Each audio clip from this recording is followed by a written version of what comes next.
The Kremlin waited until the cameras were rolling. In a televised session with top brass, President Vladimir Putin confirmed what Russian officials had been hinting at for days: a new long-range demonstration by the Burevestnik, the nuclear-powered, nuclear-capable cruise missile that has loomed over strategic debate since it was first unveiled in 2018. For Moscow, the timing is the message. For Washington and its allies, it is another reminder that the boundaries of nuclear signaling are shifting in uncomfortable ways. Putin's framing fused science and swagger. He cast the test as a crowning stage in a demanding development cycle, insisting the missile can slip past the best defenses the West can field.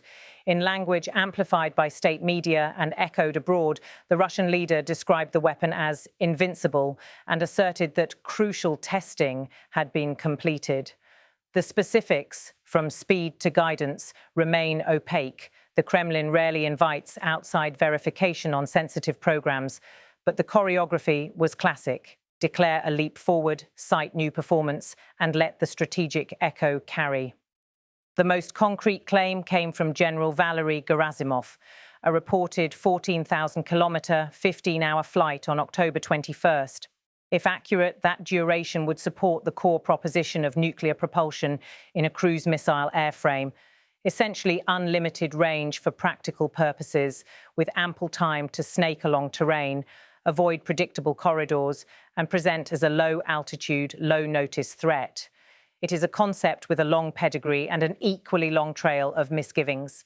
Project Pluto, the US Cold War experiment with a nuclear ramjet cruise missile, worked in narrow senses but died under the weight of its own political and radiological risks.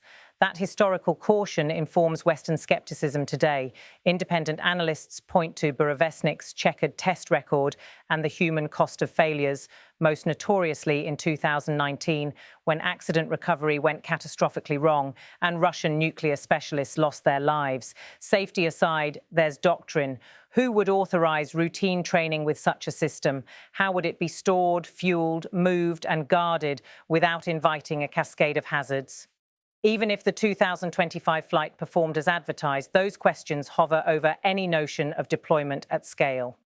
Yet skepticism doesn't erase signaling value. In Moscow's telling, Burevestnik is both an answer to US missile defenses and a rebuke to decades of American treaty exits, from the ABM treaty onward. Deployed or not, the mere perception that Russia has added a harder-to-track nuclear option shifts mental math in crisis scenarios. That is why the latest test has ricocheted so quickly across capitals already preoccupied with war in Ukraine, proxy escalations in the Middle East, and Indo-Pacific tensions. In Washington, the White House message has oscillated between dismissive and vigilant.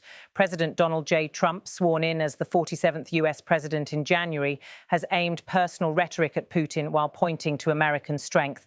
Putin, should get the war ended. That's what he should do instead of testing missiles, he said, before adding that the US had a nuclear submarine right off their shores. The Pentagon won't confirm deployment details, but the strategic point lands.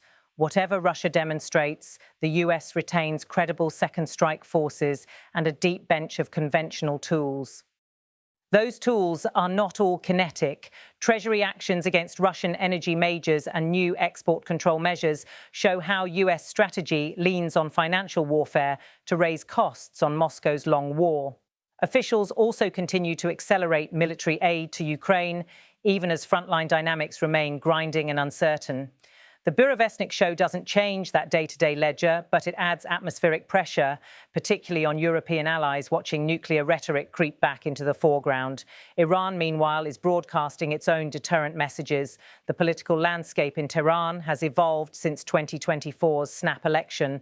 Masoud Pezeshkian serves as president of Iran, while the state's fundamental orientation remains defined by Supreme Leader Ayatollah Ali Khamenei. As tensions spiked after strikes in June, Khamenei issued some of the year's most pointed lines: serious, irreparable consequences if the US attacked, and a caustic dismissal of American claims about destroying Iran's nuclear infrastructure. Keep dreaming. The first speaks to red lines. The second challenges US narrative dominance. Both calibrate domestic and regional audiences. Tehran's practical ties with Moscow are also evolving, but in ways anchored in civil nuclear expansion and broader strategic alignment, not the transfer of exotic systems like Burevestnik.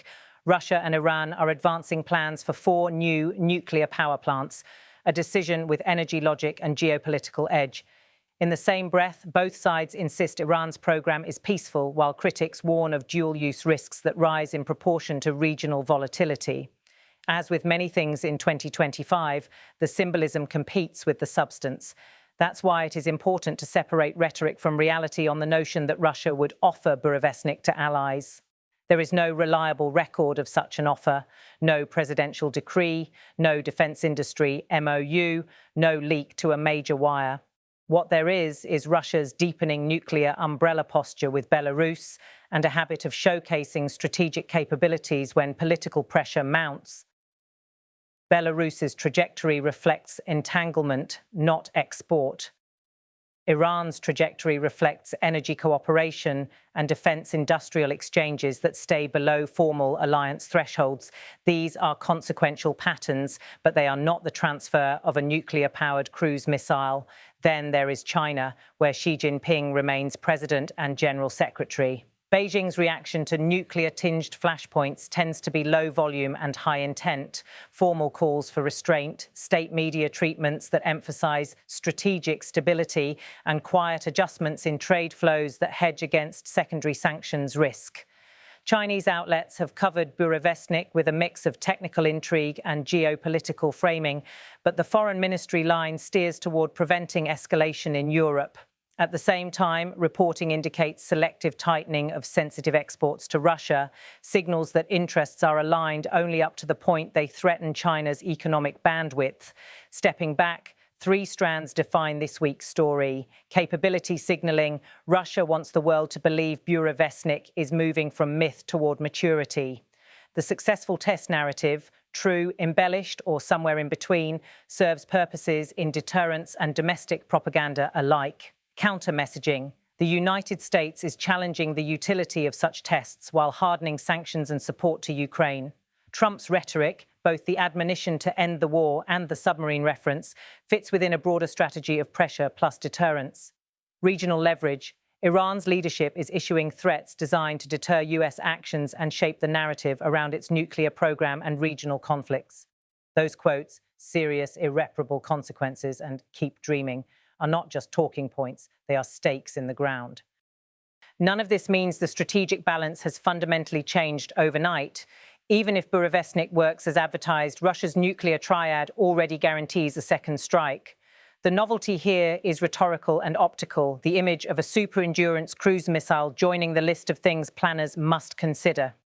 That image and the risks that come with testing and operating such a system are now part of the debate, whether or not the missile ever fields in meaningful numbers. For policymakers, the prudent response is neither to panic nor to shrug. Verification will be slow and partial. Doctrine will evolve in the shadows. But the tasks are clear. Keep investing in air and missile defense architectures that blunt low-altitude threats, harden command and control resilience, expand left-of-launch options, and protect the fragile scaffolding of arms control dialogue, however meager it may seem after a decade of treaty erosion. Those steps matter regardless of whether Burevestnik is a game-changer or an expensive stunt. What's certain is that politics remains personal.